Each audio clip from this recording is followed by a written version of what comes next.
ประธานาธิบดีโดนัลด์ทรัมป์ของสหรัฐอเมริกานะคะส่งคนไปลากตัวนิโคลัสมาดูโรประธานาธิบดีเวเนซุเอลามาได้โอ้โหข่าวนี้คือตกใจกันทั้งโลกแล้วก็เป็นข่าวที่คนรีเควสต์มาเยอะมากนะคะภายใต้คอมเมนต์ทั้งอาทิตย์ที่ผ่านมาในช่องทราย Money Monster เลยว่าอยากจะดูในเวอร์ชั่นของทรายค่ะโอเคทรายทำให้ดูนะคะหลังจากที่ทรายเพิ่งจะฟื้นสลึมสลือขึ้นมาจากปาร์ตี้ปีใหม่ก็บอกเลยว่ามันรีบมากๆในการทำคลิปนี้แต่ว่าพอทำไปนะแล้วรู้สึกว่าเฮ้ยมันเป็นข้อมูลที่เราจำเป็นจะต้องรู้จริงๆไม่ใช่จะต้องรู้เกี่ยวกับเหตุการณ์นี้นะแต่จะต้องรู้เกี่ยวกับโครงสร้างอะไรบางอย่างของเหตุการณ์นี้ที่มันทำให้กระดานของโลกใบนี้มันเปลี่ยนไปมันไม่ได้เล่นด้วยวิธีการเดิมมันไม่ได้เล่นด้วยกติกาเดิมอีกต่อไปแล้วมันหมายถึงว่าวิธีการจำกัดความเสี่ยงแล้วก็การลงทุนมันก็เปลี่ยนไปด้วยแล้วในคลิปนี้นะคะเดี๋ยวทรายจะ cover ให้ฟังค่ะไม่ว่าจะเป็นเรื่องของแรงจูงใจของโดนัลด์ทรัมป์ทำไมอ่ะซึ่งมันก็แยกเป็นหัวข้อใหญ่ๆ3ข้อนะคะว่าทำเพราะอยากจะกำจัดเผด็จการในภูมิภาคก็ใช่ทำเพราะกวาดล้างแก๊งยาเสพติดระดับโลกคาร์เทลก็ใช่ทำเพราะว่าอยากจะได้น้ำมันเขาก็ใช่อีกแล้วแหละแต่คำถามก็คือทั้งหมดที่ว่ามากระทบกับชีวิตเราไหมกระทบกับเงินในกระเป๋าเราขนาดไหนแล้วมันถูกกฎหมายไหมที่โดนัลด์ทรัมป์ทำบอกเลยใครๆก็บอกว่ามันไม่ถูกกฎหมายค่ะและสิ่งที่โดนัลด์ทรัมป์ทำมันคืออะไรขยายขอบเขตอำนาจเหรอไม่ใช่มันคือการฉีกขอบเขตอำนาจแล้วก็โยนมันทิ้งไปเลยค่ะแล้วเดี๋ยวคลิปนี้เรามาดูกันนะคะว่าที่มาที่ไปมันเป็นยังไงทำไมมันถึงเกิดเหตุการณ์นี้ขึ้นและไอ้เหตุการณ์นี้มันกำลังบอกเราว่าอะไรมันหนักกว่ากันระหว่างอำนาจกับกำไรสนับสนุนข้อมูลโดนัลด์ทรัมป์ vs เวเนซุเอลากันได้ที่ QR code นี้นะคะทุกบาททุกสตางค์เราก็จะเอามาสนับสนุนทีมงานของช่องเราแล้วก็ในการทำคอนเทนต์ที่มันแบบสนุกตรงประเด็นแล้วก็ไม่ต้องมีใครมาบงการหรือจะสามารถสนับสนุนช่องทราย Money Monster กันได้ง่ายมากๆกดไลค์กดแชร์กดคอมเมนต์กดเซฟเอาไว้ดูทีหลังก็ได้นะหรือว่าที่อยากจะให้ทำมากที่สุดก็คือท่าดากด Subscribe เอาไว้ให้หน่อยนะเผื่อคราวหน้าใจลงคลิปใหม่เราจะได้เจอกันไงขอบคุณค่ะเรามาเริ่มจากภาพนี้3 มกราคม 2026 ยังเปิดปีใหม่ไม่ทันเสร็จเรียบร้อยดีเลยนิโคลัสมาดูโรประธานาธิบดีของเวเนซุเอลานะคะก็โดนเจ้าหน้าที่ของสหรัฐอเมริกาจับตัวไปค่ะโอ้โหเป็นข่าวใหญ่ไปทั่วโลกคำถามแรกเลยที่สายเห็นภาพนี้คือเราจะต้องตกใจหรือเราต้องกังวลกับอะไรก่อนดีนะแล้วก็กลับมาคิดว่าเงินก่อนละกันเพราะเวเนซุเอลาเท่ากับน้ำมันค่ะแล้วพอได้ไปเริ่มเปิดข่าวแต่ละช่องดูก็จะเห็นว่าใช่สื่อทุกช่องทั่วโลกเลยก็พูดเหมือนกันหมดนะคะว่าโดนัลด์ทรัมป์ทำแบบนี้ไม่ได้จะกวาดล้างแก๊งยาเสพติดหรอกอยากได้น้ำมันเขาเพราะว่าใต้พื้นดินของเวเนซุเอลาเนี่ยนะคะมีน้ำมันสำรองมากถึง 17% ของน้ำมันดิบในโลกใบนี้ค่ะหรือคิดเป็นแบบประมาณจำนวนก็คือ 300,000 กว่าล้านบาร์เรลเยอะมากแถมน้ำมันที่ว่าเนี่ยนะคะมันยังเป็นน้ำมันดิบประเภทเฮฟวี่ด้วยคือเป็นน้ำมันดิบประเภทที่สหรัฐอเมริกาต้องการใช้เยอะมากๆแต่ว่าสหรัฐอเมริกาเองผลิตเองไม่ได้ค่ะก็เลยต้องพึ่งพาการนำเข้าน้ำมันดิบประเภทเฮฟวี่เนี่ยค่อนข้างเยอะเปิดหัวข้อข่าวมาแบบนี้คือทุกคนก็กรี๊ดว่าแบบหูเกิดอะไรขึ้นข่าวใหญ่จังเลยตลาดกรี๊ดไหมถ้าเราอยากจะรู้ว่าเกิดข่าวใหญ่ขึ้นมาขนาดนี้นักลงทุนเริ่มตื่นเต้นตกใจแล้วมันเกิดอะไรขึ้นวะตลาดตกใจไปด้วยหรือเปล่าเราดูได้ง่ายมากๆเลยนะคะก็ไปเปิดชาร์ตราคาน้ำมันดิบขึ้นมาค่ะเปิดปั๊บราคาน้ำมันดิบก็ยังดำเนินชีวิตไปตามปกติไม่ได้มีสไปค์แท่งยาวขึ้นแท่งดีดลงแถมมันยังลงนิดนึงด้วยซ้ำซึ่งเป็นลงนิดนึงปกติเลยค่ะซึ่งถ้าเกิดบอกเลยนะถ้าตลาดน้ำมันมันกลัวเนี่ยมันดีดแล้วราคาน้ำมันพุ่งกระฉูดแล้วตั้งแต่วันนั้นซึ่งท่อนเนี้ยสรุปท่อนแรกให้ฟังก่อนเลยว่าใช่ข่าวมันน่าตกใจแต่ถามว่านักลงทุนตกใจไหมยังแล้วสาเหตุที่นักลงทุนเนี่ยยังไม่ตกใจราคาน้ำมันไม่ดีดหรือไม่อะไรเลยทั้งที่แบบเฮ้ยเกิดเหตุการณ์แบบนี้ขึ้นกับเวเนซุเอลาซึ่งหมายถึงประเทศที่มีน้ำมันสำรองเยอะที่สุดประเทศหนึ่งในโลกเนี่ยนะมันเพราะ 2 เหตุผล 2 เหตุผลที่ทรายพูดถึงไปแล้วคร่าวๆจับใจความไม่ได้ใช่ไหมไม่แปลกแต่เดี๋ยวเน้นให้ฟังเหตุผลข้อแรกเลยที่ทำให้นักลงทุนไม่ได้กังวลเรื่องเกี่ยวกับราคาน้ำมันดิบอะไรเลยทั้งที่เวเนซุเอลามีน้ำมันดิบสำรองเยอะที่สุดในโลกเนี่ยนะก็เพราะว่าข้อ 1 น้ำมันสำรองในเวเนซุเอลาที่มันเยอะที่สุดมันอยู่ใต้ดินจ้ะและบอกเลยนะว่าน้ำมันที่อยู่ใต้ดินกับน้ำมันที่อยู่ในตลาดคนละเรื่องกันนะคะคือมันก็เป็นน้ำมันเหมือนกันแหละแต่ว่ามันเรียกว่าเหมือนคนละชนชั้นกันเลยอะน้ำมันที่อยู่ใต้ดินตราบใดที่มันยังอยู่ใต้ดินมันก็ยังไม่สร้างมูลค่าทางเศรษฐกิจมันไม่ทำเงินถ้าอยากจะให้มันทำเงินมันต้องเอาออกมากลั่นผ่านกระบวนการการผลิตให้เป็น finish product แล้วก็กลายเป็นน้ำมันในท้องตลาดที่พร้อมเอาไปใช้งานในอุตสาหกรรมแล้วก็เกิดเป็น productivity ทางเศรษฐกิจและแถมนะน้ำมันในเวเนซุเอลาเนี่ยมันอยู่ลึกใต้ดินแบบลึกมากๆลึกมากกว่าค่าเฉลี่ยความลึกของน้ำมันในประเทศอื่นๆค่ะเพราะว่าอะไรอะเหรอเพราะว่าข้อ 2 บอกไปแล้วเหมือนกันคือน้ำมันในเวเนซุเอลาเนี่ยมันเป็นน้ำมันดิบประเภท heavy คือเป็นน้ำมันดิบประเภทที่เหนียวที่สุดอะหมายความว่าจะต้องเอามาผ่านกระบวนการกลั่นกระบวนการแปรรูปมากที่สุดใช้เวลาเยอะสุดใช้กระบวนการเยอะสุดใช้เงินเยอะสุดในการแปรรูปนั่นแหละใช่แต่ทำไมรู้ไหมเวเนซุเอลาแบบเศรษฐกิจมันพังขนาดนั้นโครงสร้างพื้นฐานในการที่จะเอามากลั่นน้ำมันเนี่ยนะมันไม่เพียงพอหรอกที่จะเอามากลั่นน้ำมันแบบ300,000 ล้านบาร์เรลที่อยู่ใต้ดินของเวเนซุเอลาเองและถ้าจะสร้างโครงสร้างพื้นฐานขึ้นมาใหม่เพื่อที่จะมาแปรรูปหรือว่ากลั่นน้ำมันดิบพวกนั้นเนี่ยนะมันก็จะต้องสร้างสิ่งที่เรียกว่า oil refinery plant หน้าตาประมาณเนี้ยมันยิ่งใหญ่มากค่ะซึ่งผู้เชี่ยวชาญในการผลิตน้ำมันเขาบอกเลยนะคะว่ามันจะต้องใช้เวลาแบบเป็น10 ปีเผลอๆ20 ปีมันจะไม่เกิดขึ้นภายใน5 เดือน6 เดือนแล้วปีนี้ปีหน้าหรืออีก3 ปีมันจะยังไม่เกิดขึ้นมันก็เลยทำให้นักลงทุนนะคะเขารู้สึกว่าถึงเวเนซุเอลาจะโดนอเมริกายึดแล้วแบบเอาไปบริหารชั่วคราวเลยก็จะไม่ได้ตกใจอะไรกับราคาน้ำมันขนาดนั้นเพราะว่าเวเนซุเอลามีน้ำมันเยอะก็จริงแต่มันอยู่ใต้ดินแต่ถ้าจะกลั่นขึ้นมาใช้จริงๆเนี่ยก็ต้องใช้เวลานานมากๆเรายังไม่ต้องรีบตกใจตอนนี้ก็ได้แต่นะจะบอกว่าโลกเนี้ยมันหลังๆมันชอบมีอภินิหารจากคนที่แบบเหมือนเป็นแก๊งอเวนเจอร์ซูเปอร์ฮีโร่อะไรแบบนี้ที่จะชอบสร้างปาฏิหาริย์ให้มันเกิดขึ้นในโลกด้วยวิธีการไม่ได้เรียกว่าแปลกๆวิธีการของเขาเพราะว่าอะไรรู้ป่ะเพราะว่ากระดานตลาดน้ำมันที่แข็งที่สู้กันอยู่ตอนนี้มันแทบจะไม่ได้ขึ้นอยู่กับเศรษฐกิจแล้วนะมันแทบจะขึ้นอยู่กับอำนาจทั้งหมดเลยแล้วคนนั้นที่ทรายพูดถึงที่บอกว่าจะมันเร่งให้เกิดการผลิตจะสร้างให้เกิดปาฏิหาริย์ขึ้นมาในการเอาน้ำมันใต้ดินของเวเนซุเอลาขึ้นมาใช้ในเวลาอันสั้นเนี่ยนะคนนั้นก็คือเดาไม่ยากหรอกโดนัลด์ทรัมป์ไงโดนัลด์ทรัมป์บอกเลยนะว่าอาจจะสนับสนุนให้กับบริษัทน้ำมันยักษ์ใหญ่ในสหรัฐอเมริกาเข้าไปแบบทำการลงทุนกลั่นน้ำมันดิบของเวเนซุเอลาขึ้นมาแล้วจะให้มันแบบกลั่นขึ้นมาใช้ได้เนี่ยภายใน18 เดือนพอทรายดูข้อมูลมาถึงตรงนี้นะมีใครคิดเหมือนทรายไหมว่าอุ๊ยเพิ่งจะไปลากคอผู้นำบ้านเขามาแล้วก็จะไปสนับสนุนให้บริษัทในประเทศตัวเองไปลงทุนขุดน้ำมันบ้านเขาขึ้นมากลั่นแล้วก็มาขายทำได้หรอทรายก็เลยไปหาข้อมูลเพิ่มค่ะแล้วก็ไปเจออันหนึ่งที่โดนัลด์ทรัมป์เคยพูดไว้ตอนธันวาคมปี 2025โดนัลด์ทรัมป์พูดเอาไว้อย่างนี้เดี๋ยวเราเนี่ยจะไปเอาน้ำมันที่ถูกเวเนซุเอลาขโมยไปเนี่ยคืนลองฟังเสียงดู Whatever we had, they took it away because we had a president that maybe wasn't watching,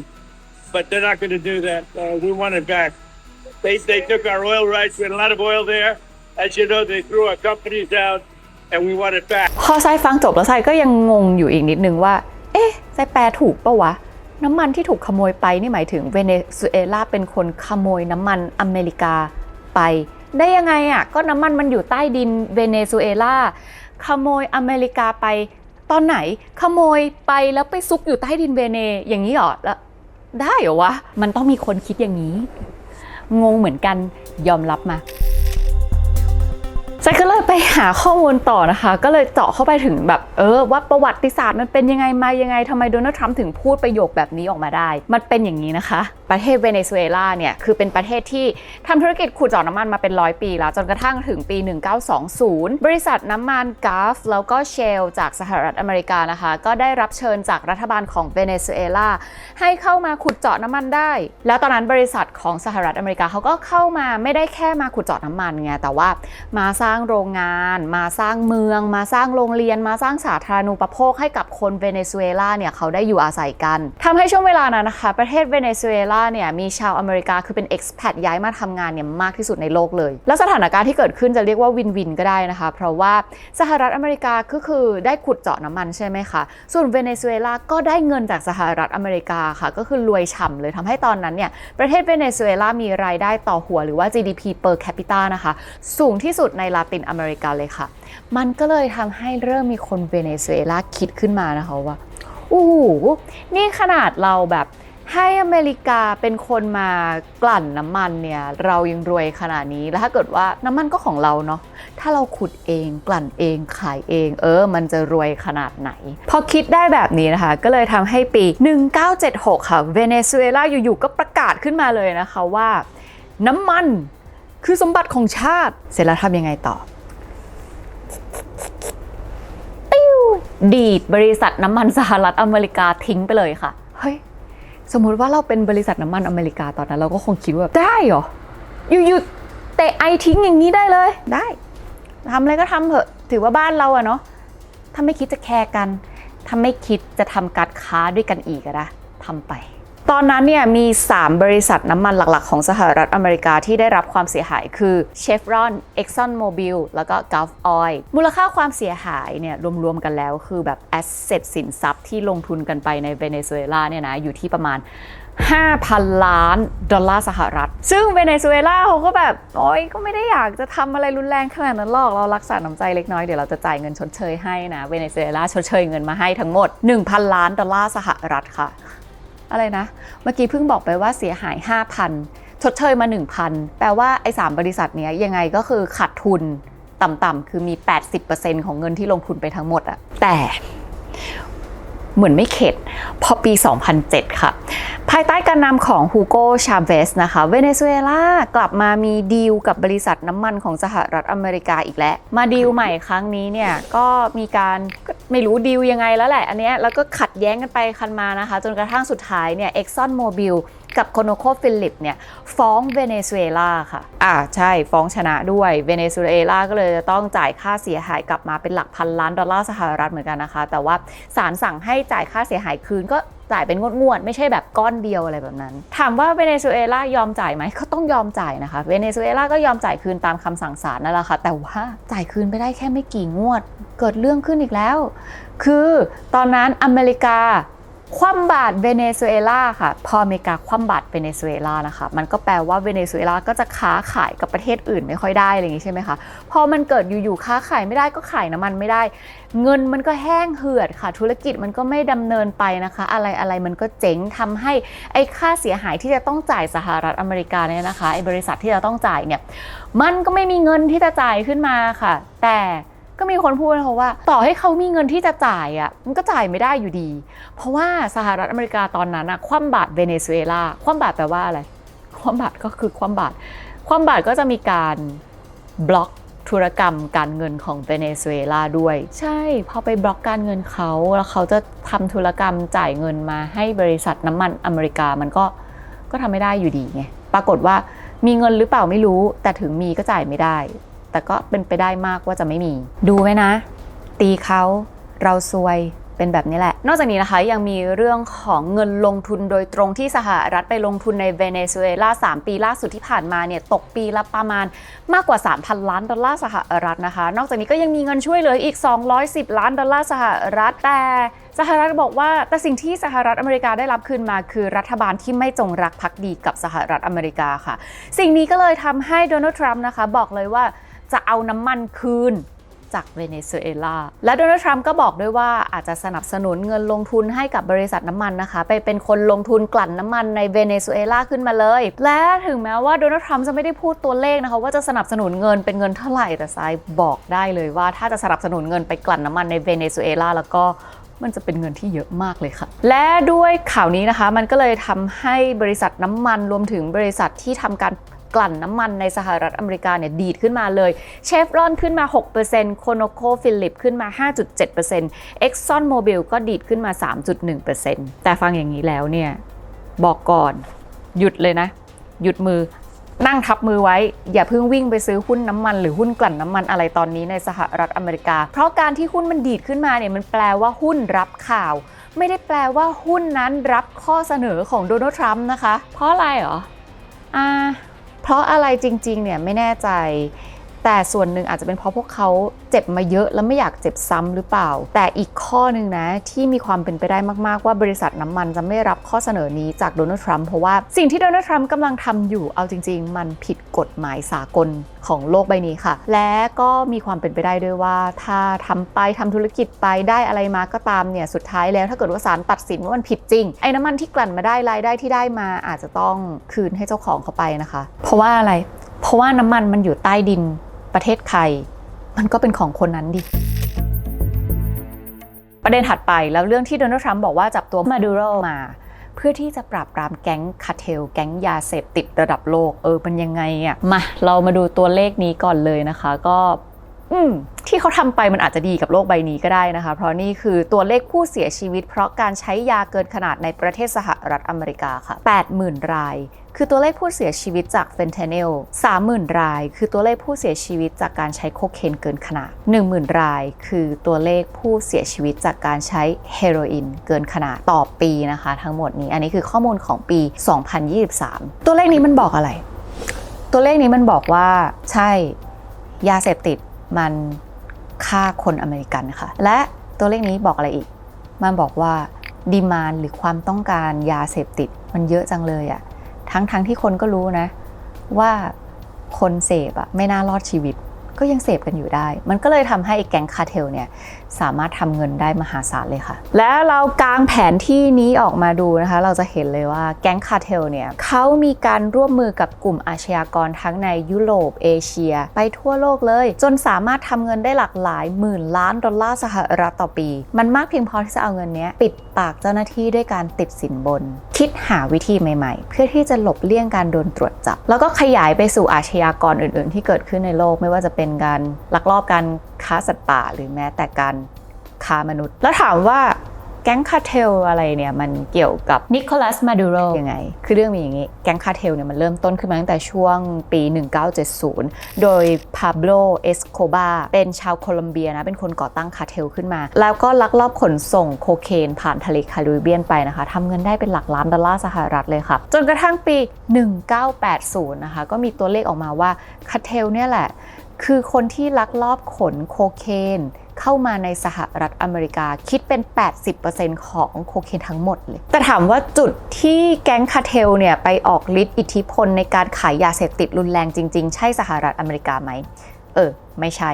มันคือที่โคลัมเบียค่ะตอนนั้นประเทศโคลัมเบียคือโหดสุดๆเลยนะคะด้วยการที่มีการค้าขายยาเสพติดมีแก๊งมาเฟียอะไรอย่างเงี้ยทำให้โคลัมเบียเนี่ยเคยเป็นประเทศที่มีเหตุฆาตกรรมทุกๆ3 ชั่วโมงโหดมากแล้วด้วยสาเหตุนี้นะคะคือรัฐบาลโคลัมเบียเนี่ยเอาไม่อยู่รัฐบาลของสหรัฐอเมริกาก็เลยต้องเข้ามาช่วยค่ะและสาเหตุที่สหรัฐอเมริกาต้องเข้ามาช่วยทำสงครามยาเสพติดกับโคลัมเบียด้วยเนี่ยนะคะก็เพราะว่าแก๊งคาร์เทลเนี่ยส่งออกยาเสพติดจากโคลัมเบียผ่านเม็กซิโกไปเข้าอเมริกาตรงชายแดนเม็กซิโกเนี่ยแหละค่ะประธานาธิบดีในสหรัฐอเมริกาก็เลยทำสงครามยาเสพติดกันมาหลายรุ่นเลยนะคะตั้งแต่ริชาร์ดนิกสันโรนัลด์เรแกนจอร์จ W. บุชบิลคลินตันจนกระทั่งมาสมัยนี้คือโดนัลด์ทรัมป์ซึ่งโดนัลด์ทรัมป์เนี่ยเขาเน้นทำสงครามยาเสพติดกับหลักๆเลยคือ8แก๊งในเม็กซิโกซึ่งส่วนใหญ่ก็คือเป็นแก๊งของคาร์เทลบวกกับแก๊งที่ชื่อว่าเทรนเดอร์อาลากัวซึ่งเป็นแก๊งที่กำเนิดจากคุกของเวเนซุเอลานะคะแล้วก็อีกแก๊งหนึ่งคือคาร์เทลเดลอสโซค่ะซึ่งเป็นเครือข่ายอาชญากรรมในกองทัพของเวเนซุเอลาซึ่งทรัมป์ประกาศเลยนะคะว่าแก๊งค้ายาเสพติดพวกนี้คือผู้ก่อการร้ายเหมือนกันกับไอซิสและอัลเคดาก็แปลว่า สามารถทำกับผู้นำของพวกเนี้ยเหมือนที่เคยทำกับโอซามาบินลาเดนได้ซึ่งตอนนั้นสหรัฐอเมริกาเขาจัดว่า ISIS และอัล Qaeda เป็นศัตรูของสหรัฐอเมริกาเพราะว่าทั้ง ISIS และอัล Qaeda นะคะเปิดฉากการสู้รบฟาดฟันฆ่าคนอเมริกันก่อนซึ่งถ้าจะเปรียบเทียบกับเทรนเดอร์อาลากัวเนี่ยแก๊งยาเสพติดในเวเนซุเอลาเนี่ยนะคะก็แปลว่าแก๊งเทรนเดอร์อาลากัวเนี่ยเป็นคนบงการให้มีการลักลอบขนยาเสพติดเข้ามาในสหรัฐอเมริกาเป็นสาเหตุให้มีคนอเมริกันเสียชีวิตค่ะซึ่งมันก็เท่ากับการ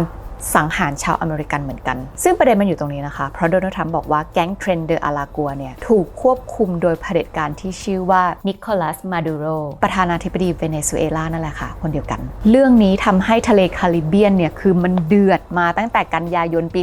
2025 แล้วนะคะสหรัฐอเมริกาเนี่ยมีข่าวระเบิดเรือประมงตรงนั้นไปหลายลำคือระเบิดลำแล้วลำเล่าลำแล้วลำเล่านะคะจนกระทั่งตุลาคมเนี่ยมันทะเลมันก็เดือดกว่าเดิมอีกค่ะเพราะว่าโดนัลด์ทรัมป์นะส่งทั้งเรือรบเครื่องบินขับไล่โดรนเรือดำน้ำแล้วก็ทหารไปอีกเป็นหมื่นนายเลยในภูมิภาคนั้นแล้วก็มีการอนุมัติให้กองทัพเรือนะคะโจมตีเรือเพิ่มเติมแล้วก็มีการอนุมัติให้ CIA เนี่ยเข้าไปปฏิบัติการในเวเนซุเอลาได้ก่อนที่จะจับกุมนิโคลัสมาดูโรจริงๆเมื่อวันที่3 มกราคมที่ผ่านมา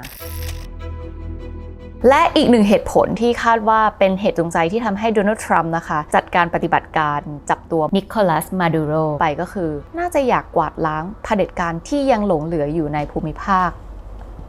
นั่นแหละค่ะเพราะสหรัฐอเมริกาบอกว่ามาดูโรอยู่ในอำนาจได้ด้วยการโกงการเลือกตั้งไม่ว่าจะเป็นการคอร์รัปชันทุจริตกับกองทัพทำให้ประชาชนเวเนซุเอลาเดือดร้อนนะคะเศรษฐกิจล่มสลายอาชญากรเพิ่มขึ้นเยอะมากๆแล้วก็ทำให้ประชาชนชาวเวเนซุเอลาเนี่ยจะต้องอพยพแยกย้ายหนีออกนอกประเทศไปโอเคโดนัลด์ทรัมป์เก็บเวเนซุเอลาไปเรียบร้อยแล้วก็มีการประกาศละว่าจะบริหารประเทศเวเนซุเอลาเป็นการชั่วคราวเรื่องเวเนซุเอลายังอุ่นๆอยู่เลยฮิตลิสต์ใหม่มาแล้วนะคะว่ามีความเป็นไปได้มากว่า next station เป้าหมายต่อไปที่สหรัฐอเมริกาเนี่ยจะไปเก็บก็คือประเทศต้นต่อยาเสพติดโคลัมเบียค่ะไม่พอนะคะในลิสต์เนี่ยยังมีคิวบาเม็กซิโกและก็มีความเป็นไปได้ด้วยว่าจะไปรวบกรีนแลนด์ด้วยเฮ้ยนี่มันกลับไปยุคล่าอาณานิคมหรือเปล่าไส้สงสัยเหมือนกันนะว่าถ้านานาประเทศในโลกอ่ะเห็นแล้วว่าอเมริกาทำได้ประเทศอื่นจะทำได้ด้วยไหมจะมีใครอยากทำไหมคนที่มีอำนาจใกล้เคียงอเมริกาอยู่ก็มีอยู่นะแต่พอเราได้เห็นเรื่องราวทั้งหมดนี้เกิดขึ้นเนี่ยมันไม่ได้มองแค่ว่ามันมีเหตุการณ์แบบนี้เกิดขึ้นนะแต่มันกลับรู้สึกว่าเนี่ยมันคือหนึ่งในหลักฐานที่แสดงออกมาชัดๆเลยว่าโลกเนี้ยธุรกิจและทุกอย่างไม่ได้ดำเนินด้วยกติกาอีกต่อไปแล้วนะมันดำเนินด้วยอย่างเดียวเลยอำนาจ